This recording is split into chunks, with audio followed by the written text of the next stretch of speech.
Good morning. আমি সোনামণি। আমার একটা নতুন ভিডিওতে তোমাদেরকে আবারও অনেক স্বাগত জানাই।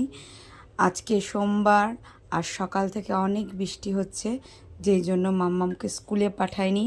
তো তোমরা সবাই কেমন আছো বলো, আর বৃষ্টিতে তোমরা সবাই কি করছো?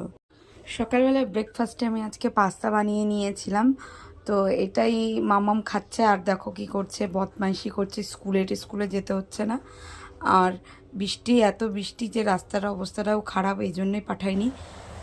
তাই তাই তাই মামা বাড়ি যাই। দুজন মিলে বকবক করছে। এদিকে আমি রান্না করব বলে চলে এসেছি। বাঁধাকপি রান্না করব। বাঁধাকপি কেটে নিয়েছি, কেটে এবার সিদ্ধ করতে বসিয়েছি।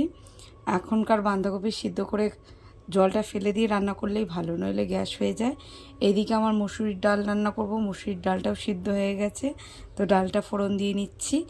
রসুন ফোড়ন দিয়েছি আর একটু পাঁচ ফোড়ন দিয়েছি। তোমরা কারা কারা এইভাবে ডাল খেতে ভালোবাসো জানিও কমেন্টে।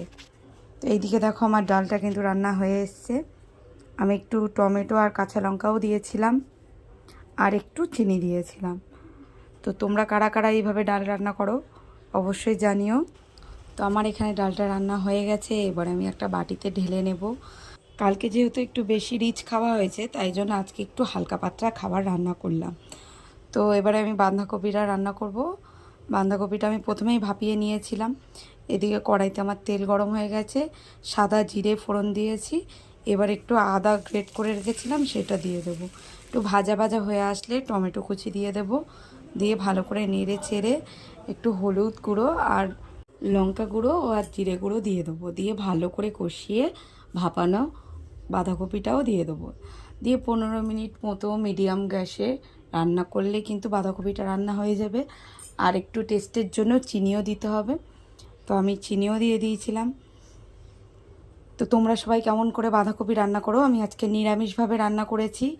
এখানে চিংড়ি মাছ দিয়ে, বা এখন তো বর্ষার সময় ইলিশ মাছের মাথা দিয়ে বাঁধাকপি করলে কিন্তু দারুণ লাগে খেতে। তো অন্য একদিন আমি করব, আজকে এই নিরামিষভাবেই করেছি। এই দেখো আমার বাঁধাকপিটা হয়ে গেছে। কতগুলো ডিমের অমলেট করে নেব। তো প্রথমে ডিমগুলোকে ফেটিয়ে পেঁয়াজ দিয়ে ভালো করে ফেটিয়ে নিয়ে অমলেটগুলো করে নেব। আর মামামের জন্য একটা পোচও বানিয়ে নিয়েছি। তো আমার ভিডিওটা দেখতে তোমাদের কেমন লাগছে তোমরা কিন্তু অবশ্যই জানিও। আর যারা নতুন তারা কিন্তু ফলো করে দিও।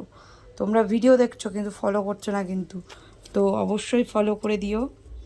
আর ভালো লাগলে একটা লাইক কমেন্ট করতে কিন্তু ভুলো না। এই দেখো একে একে সব